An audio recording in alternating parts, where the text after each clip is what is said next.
wabarakatuh. Bismillahirrahmanirrahim. Alhamdulillahirabbil alamin.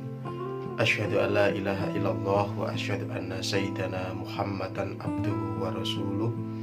Allahumma sholli ala sayyidina Muhammadin wa alihi wa sahbihi ajma'in, amma ba'du.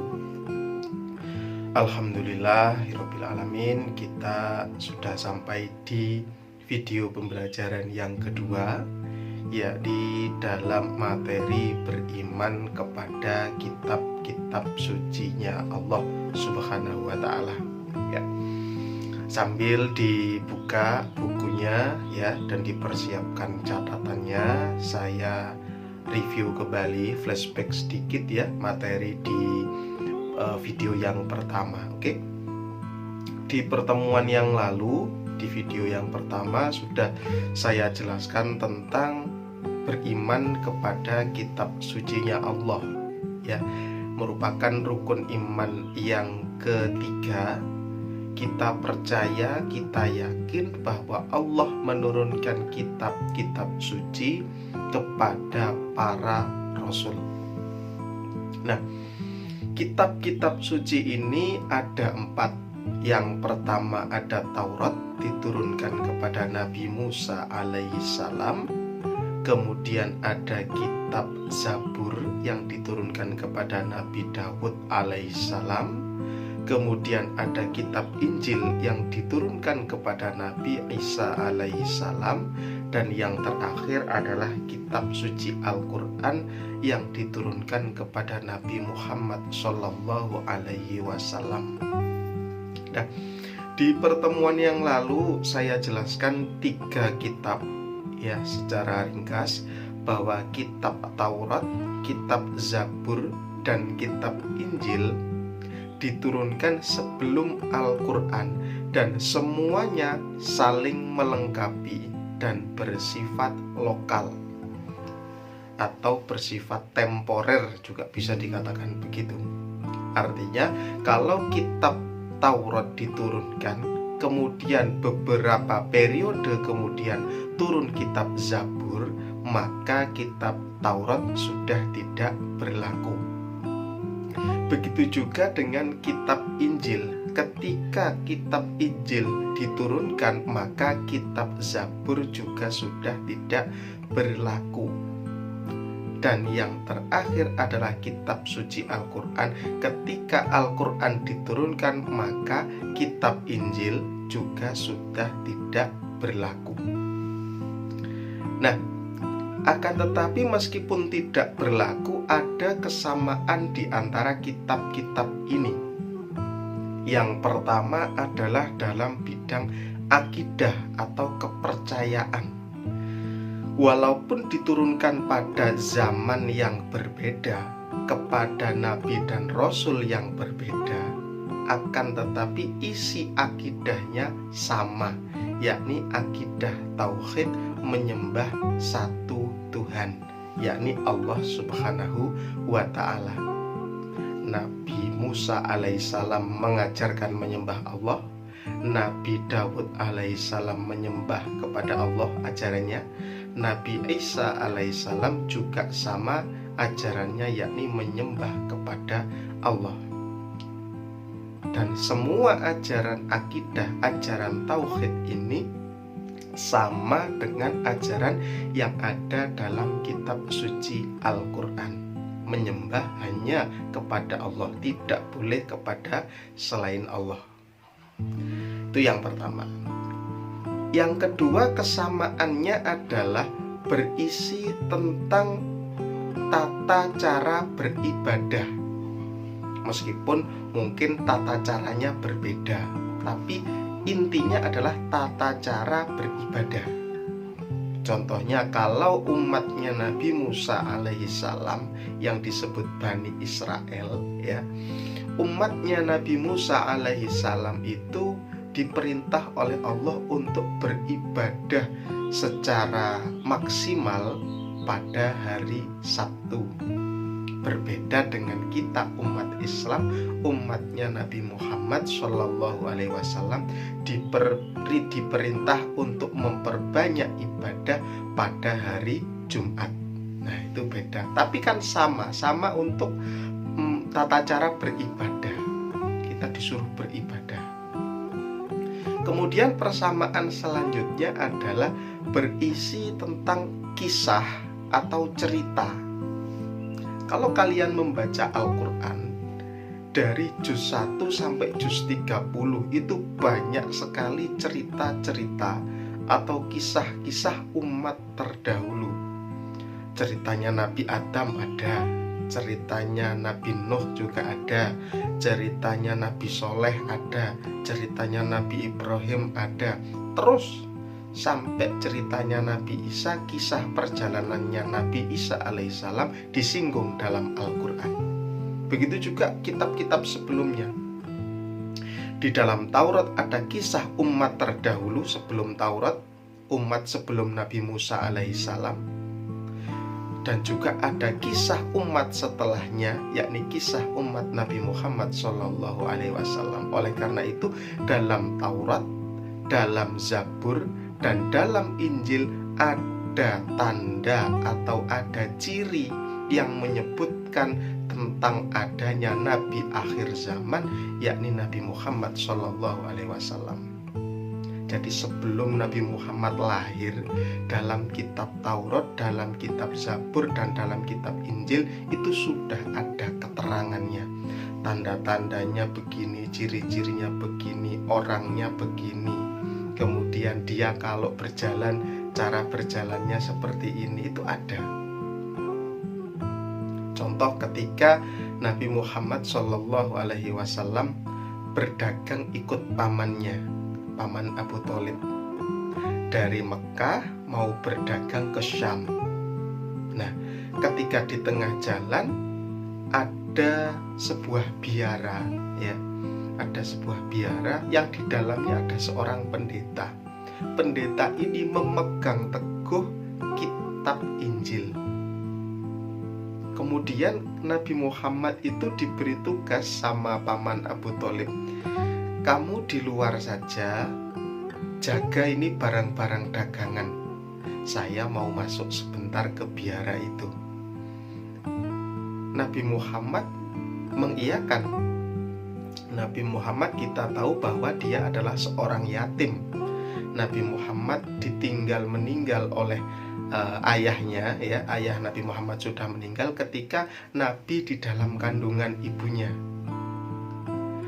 Ayah Nabi bernama Sayyid Abdullah meninggal ketika Nabi Muhammad masih berusia kurang lebih 2 bulan atau 3 bulan di dalam kandungan ibunya, yakni Siti Aminah. Ketika Nabi Muhammad lahir, ya, usia 2 tahun, 3 tahun, ada yang mengatakan 5 tahun, Nabi Muhammad SAW ditinggal wafat ibunya, yakni Siti Aminah. Jadi sejak kecil Nabi Muhammad sudah tidak punya bapak, sudah tidak punya ibu, karena meninggal. Nah, Nabi Muhammad dirawat oleh kakeknya, yakni Abdul Muthalib. Kemudian setelah kakeknya meninggal, beliau dirawat oleh pamannya, yakni Abu Thalib. Nah, oleh Abu Thalib ini Nabi Muhammad diajari cara-caranya berdagang. Suatu ketika diajak ke Syam yang tadi itu. Saya lanjutkan. Ketika Nabi Muhammad SAW menunggui barang dagangan di luar biara, sementara pamannya yakni Abdul Muthalib masuk ke dalam biara, seorang pendeta yang ada di dalam biara itu bilang kepada Abdul Muthalib, Pak, permisi, Bapak mau kemana? Saya mau berdagang ke negara Syam. Mohon maaf Pak, saya boleh tanya? Ya, silakan. Itu yang di luar siapa? Yang sedang duduk di sana itu, di bawah pohon itu, yang sedang sendirian itu. Abu Thalib menjawab, oh, itu anak saya, Pendeta Bakhiro namanya. Pendeta Bakhiro ini heran tuh, mosok iyo, apa iya itu anaknya? Pak, sekali lagi saya tanya, itu siapa? Itu anak saya. Padahal kan bukan. Ditanya sekali lagi, Pak, terakhir ya, mohon dijawab jujur, yang di luar itu siapa? Abu Thalib menjawab, itu anak saya. Pendeta ini heran, kok dijawab anaknya ya? Kalau lihat tanda-tanda kenabian, kisah Nabi akhir zaman yang ada dalam kitab Injil, Nabi akhir zaman itu tidak punya bapak sejak kecil, dia yatim. Dan dia akan duduk di depan pohon itu untuk istirahat. Kemana-mana selalu dinaungi mendung. Kemudian pendeta itu bilang lagi ke Abu Thalib, Pak, jujur, mohon maaf, tolong dijawab sebenar-benarnya, itu siapa? Kemudian Abu Thalib mulai agak jengkel, mulai agak risih ya, berkali-kali ditanya, kenapa sih Pak? Itu kenapa kok tanya begitu terus gitu? Nah, kemudian, enggak Pak, karena saya lihat tanda-tanda kenabian Nabi akhir zaman, Nabi terakhir yang akan menyempurnakan kitab Taurat, kitab Zabur, dan kitab Injil ada pada anak yang sedang duduk di sana itu. Tapi dia kok punya bapak? Kalau bapak ini adalah betul-betul ayahnya, berarti dia bukan Nabi akhir zaman. Karena salah satu tandanya adalah Nabi akhir zaman itu seorang yatim dari kecil, dia nggak punya bapak. Akhirnya Abu Thalib bercerita, iya memang dia bukan anak kandung saya, dia itu keponakan saya, anak angkat saya. Dia ketika kecil, ketika masih dalam kandungan, ditinggal wafat ayahnya. Kemudian setelah lahir, dapat seumur sekian tahun, dia ditinggal wafat ibunya. Kemudian dirawat sama ayah saya, dirawat kakeknya, Abdul Muthalib. Nah, ayah saya meninggal, saya rawat. Saya Abu Thalib, pamannya, adik dari bapaknya anak itu. Oh iya, berarti cocok Pak. Dalam kitab saya, kitab suci saya, nah ini, dalam kitab suci saya, kitab suci Injil, Nabi akhir zaman itu dikisahkan, diceritakan akan muncul dengan ciri-ciri. Pertama, dia seorang yatim. Kemudian kalau berjalan itu selalu dinaungi mendung. Kemudian suatu saat dia akan duduk di depan pohon yang di depan biara itu, dan segala macam tanda disebutkan. Dan itu ada pada diri anak bapak itu. Oh, jadi anak angkat saya ini Nabi akhir zaman. Iya, tolong dibawa pulang, jangan sampai dibawa ke negara Syam. Nanti kalau ketahuan sama orang-orang yang tidak suka dengan datangnya Nabi akhir zaman, anak angkat bapak itu atau keponakan bapak itu bisa dibunuh.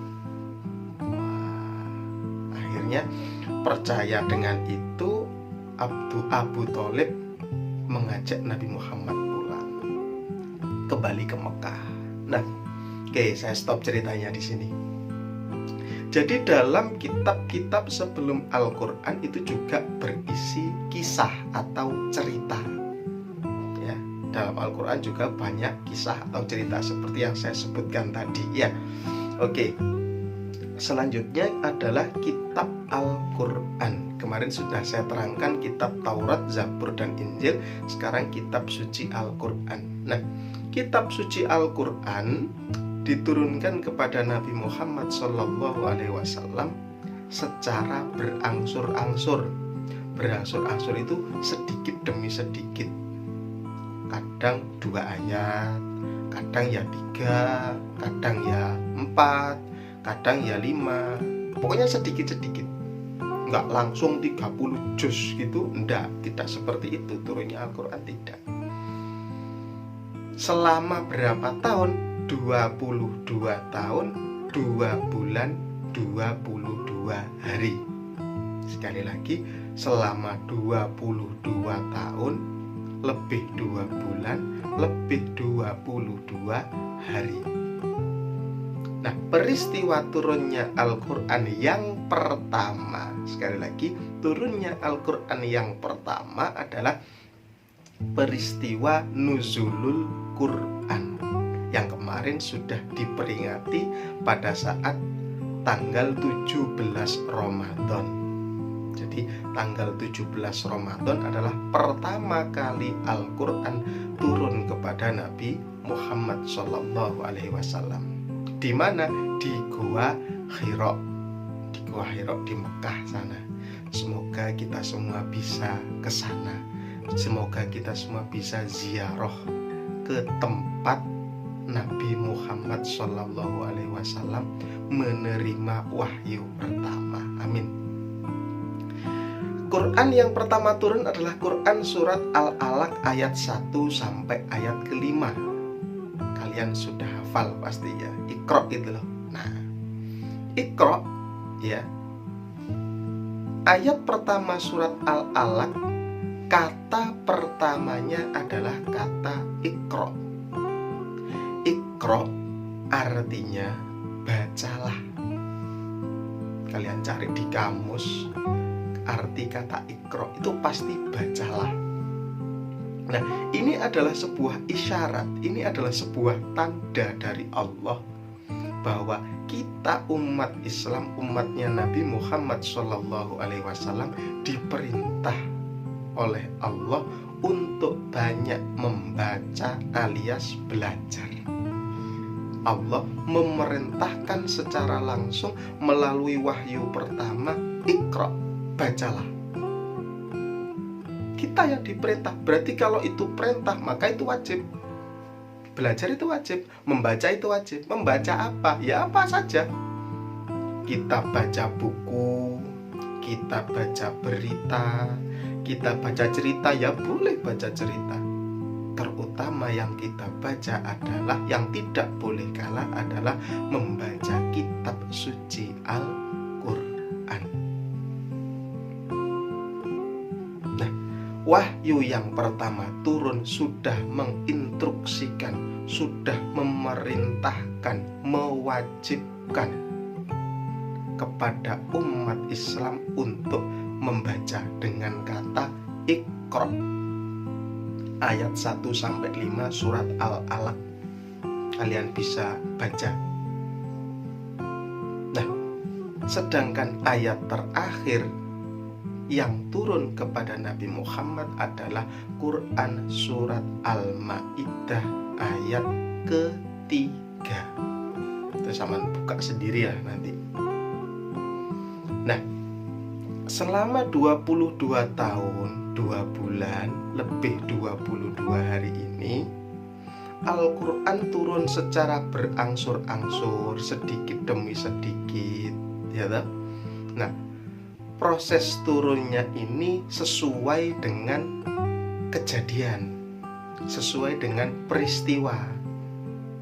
Kalau Nabi Muhammad misalnya sedang ditanya oleh seseorang, Nabi Muhammad pernah ditanya oleh seseorang dengan kasar. Ditanya seseorang dengan kasar sambil mengacungkan pedang, karena orang ini mengikuti sayembara. Jadi ada sayembara di kota Mekah. Barang siapa yang bisa membunuh Muhammad atau paling tidak menangkap Muhammad, maka dia akan diberi hadiah 1000 unta. Belum lagi hadiah lain-lain, yakni emas, perak, dan permata. Nah, dengan adanya sayembara seperti itu, ada orang yang tertarik namanya Suroko. Nah, Suroko ini terkenal pendekar ya. Kalau bahasa kita pendekar. Dia jago silat, ya toh, jago main apa itu namanya? Pedang, jago main toya. Wah, macam-macam, pokoknya pinter gelut. Nah, suatu ketika Suroko pas ngikuti lomba ini sudah daftar, dia pergi mencari Nabi Muhammad. Nah, Nabi Muhammad kebetulan ada di padang pasir, ya toh, mendengar Suroko dari kejauhan berteriak-teriak sambil nunggang kuda gitu, kayak di film-film ya. Kuda ditunggangi Suroko, dia sambil mengacungkan pedang, dia berteriak-teriak mencari Muhammad. Muhammad, di mana kamu? Muhammad, Muhammad, di mana kamu? Saya bunuh kamu, Muhammad, di mana kamu? Mengejar Nabi Muhammad sampai akhirnya Nabi Muhammad itu istirahat di bawah pohon kurma. Istirahat, kemudian Suroko ketika sampai di depan Nabi Muhammad, kudanya itu jatuh. Kudanya jatuh, Suroko jatuh juga terjungkal. Kemudian dia bangun sambil menodongkan pedang kepada Nabi Muhammad. Muhammad, siapa yang akan menolongmu? Nabi Muhammad saat itu didatangi malaikat Jibril alaihissalam membawa wahyu, membawa Al-Quran surat Al-Ikhlas. Qul huwallahu ahad, Allahus samad, lam yalid walam yulad walam yakul lahu kufuwan ahad. 4 ayat. Qul, katakan wahai Muhammad, huwallahu ahad, dan seterusnya sampai ayat keempat. Maka setelah menerima wahyu itu, Nabi Muhammad mengatakan, Qul huwallahu ahad, Allahus samad, lam yalid walam yulad walam yakul lahu kufuwan ahad. Yang berbicara itu lesannya Kanjeng Nabi, mulutnya Rasulullah, mulut mulianya Rasulullah, lidah mulianya Rasulullah. Suroko mendengar itu, rontok keberanian yang ada di dalam hatinya. Yang tadinya teriak-teriak marah-marah dengan mata melotot, mata merah, rontok keberanian dan kegagahannya Suroko. Pedang terjatuh karena dia gemetar dan bercucuran keringat dingin. Semaput Suroko, pingsan dia. Ya, pedang diambil sama Nabi, diambil santai saja karena ya kan khawatir nanti kan bahaya toh. Karena pedang itu sudah tajam pastinya. Ditunggu Suroko sampai bangun. Ketika Suroko sudah bangun sama Nabi, coba dikerjain lah. Ayo Suroko, sekarang siapa yang menolong kamu? Sambil Nabi menodongkan pedang. Suroko nggak bisa jawab. Suroko tidak bisa bicara. Karena apa? Dia rontok keberaniannya mendengar wahyu ilahi, mendengar kesucian dan kesakralan ayat suci Al-Quran. Ya, begitu proses turunnya wahyu. Sedikit demi sedikit wahyu turun, kemudian ada peristiwa lagi. Kemudian Nabi dikasih tahu lagi, ada peristiwa lagi, turun wahyu lagi, peristiwa lagi, kejadian apa gitu. Kemudian turun lagi sampai akhirnya lengkap sebanyak 114 surat. Kalau dihitung ada 114 surat, ada 6.666 ayat. Kalau secara juz ada 30 juz, itulah kitab suci Al-Quran. Nah, kitab suci Al-Quran ini pada zaman Nabi tidak dibukukan, tidak seperti sekarang. Ya, seperti yang di belakang saya itu, tidak seperti itu. Bentuk buku itu tidak. Pada masa Nabi, ya, Al-Quran itu ditulis di pelepahnya pohon kurma. Tahu pelepah? Nanti coba kalian browsing di internet. Pelepah pohon kurma itu kayak gimana?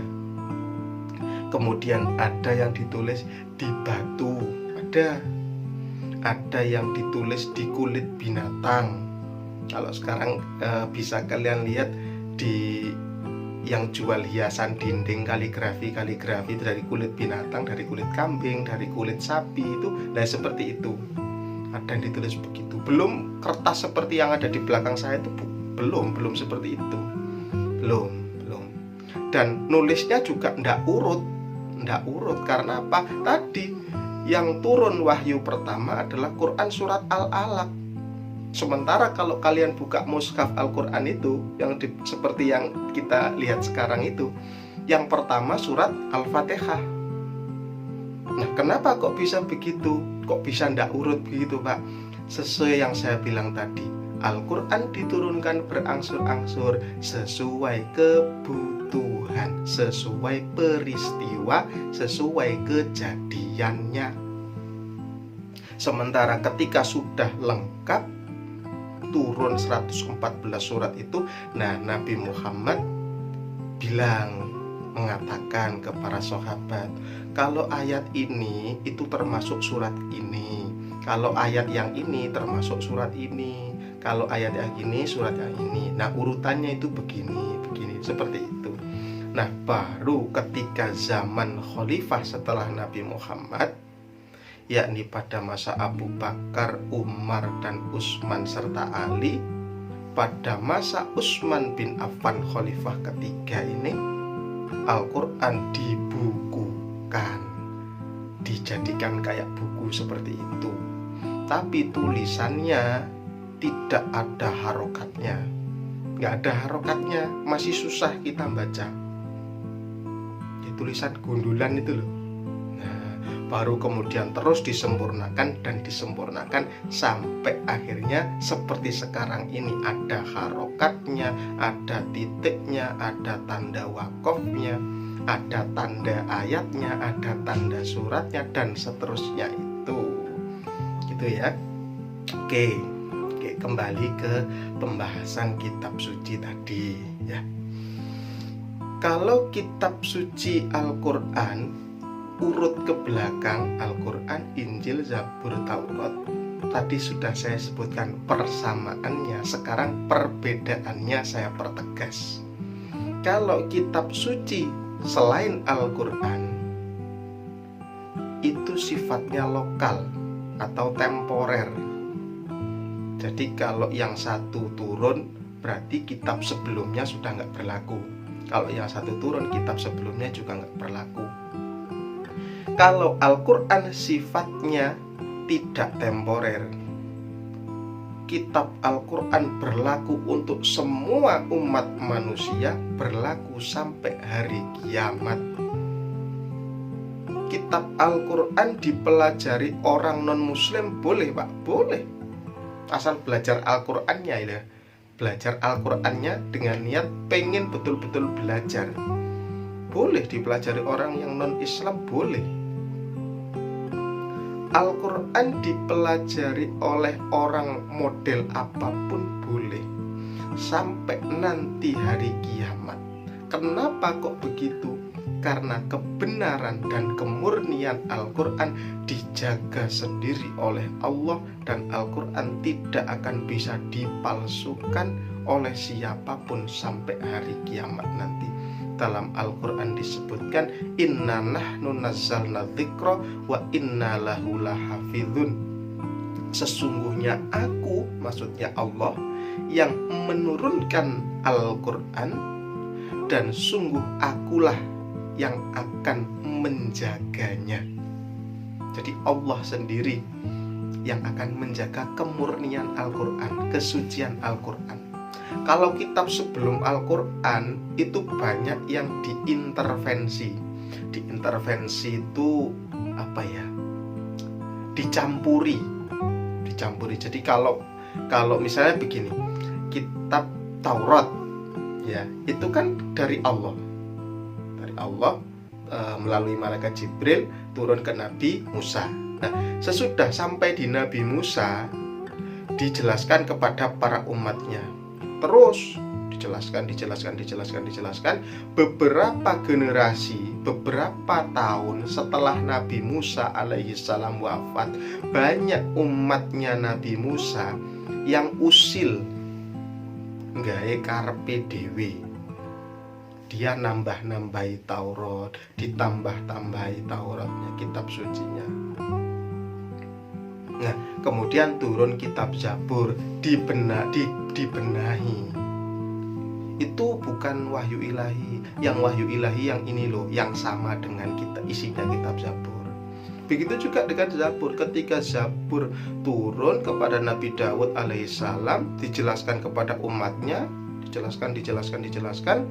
Setelah sekian generasi, sekian puluh tahun, ya, banyak orang yang usil lagi, pengen nambahi Al-Quran, pengen nambahi Zabur. Nah ini, kemudian turun lagi kitab Injil, mengklarifikasi, oh bukan, yang bagian ini dari Zabur bukan bagian wahyu ilahi. Yang wahyu ilahi itu yang ini, begitu. Yang ini tambahan manusia. Nah, bedanya dengan Al-Quran adalah ketika Al-Quran turun kepada Nabi Muhammad SAW, sampai nanti hari kiamat tidak akan ada satu pun orang yang mampu untuk menambah maupun mengurangi jumlah ayatnya. Jangankan ayat, huruf saja tidak akan. Allah yang akan menjaga Al-Quran itu sampai nanti hari kiamat. Nah, Pak, dari tadi ngomongin kitab terus, kitabnya kan cuma 4. Nah, untuk Nabi dan Rasul yang lain bagaimana, Pak? Kan ada 25 orang Nabi dan Rasul. Nah, Nabi dan Rasul yang tidak menerima kitab, para beliau menerima suhuf. Nah, suhuf itu berupa lembaran-lembaran. Jadi kalau kitab itu bisa dibukukan seperti yang di belakang saya itu. Nah, kayak buku kan itu. Nah, itu. Kalau suhuf itu hanya lembaran-lembaran sedikit. Mungkin ada yang 10 lembar, ada yang 15, ada yang 30. Sedikit sekali. Kalau kitab kan sampai ratusan halamannya. Nah, itu bedanya. Jadi bedanya kitab dengan suhuf, kalau kitab itu bentuknya buku, dapat dibukukan. Kalau suhuf berupa lembaran, ya, lembaran itu suhuf, ya. Oke. Saya kira itu penjelasan tentang beriman kepada kitab-kitab Allah. Sudah saya jelaskan ya, mulai pertemuan yang lalu ada kitab Taurat, ada kitab Zabur, kitab Injil, ada kitab Al-Quran, ya. Kitab Al-Quran ini tadi saya jelaskan kitab yang membenarkan adanya kitab sebelumnya. Jadi dalam Al-Quran kita wajib iman, kita wajib percaya ada Taurat, ada Zabur, ada Injil. Tapi Al-Quran menyempurnakan kitab itu. Jadi yang paling sempurna adalah kitab Al-Quran. Kita wajib percaya adanya kitab Taurat, tapi kita tidak wajib untuk mengamalkan tata cara ibadah yang ada di dalamnya. Tata cara ibadah kita ikut dalam Al-Quran, kita ikut Nabi Muhammad, karena kita umatnya Nabi Muhammad, bukan umatnya Nabi Musa. Begitu juga dengan kitab Zabur dan kitab Injil. Kita ikut iman kepada kitab itu, kita iman kepada Nabi Daud, kita percaya kepada Nabi Isa.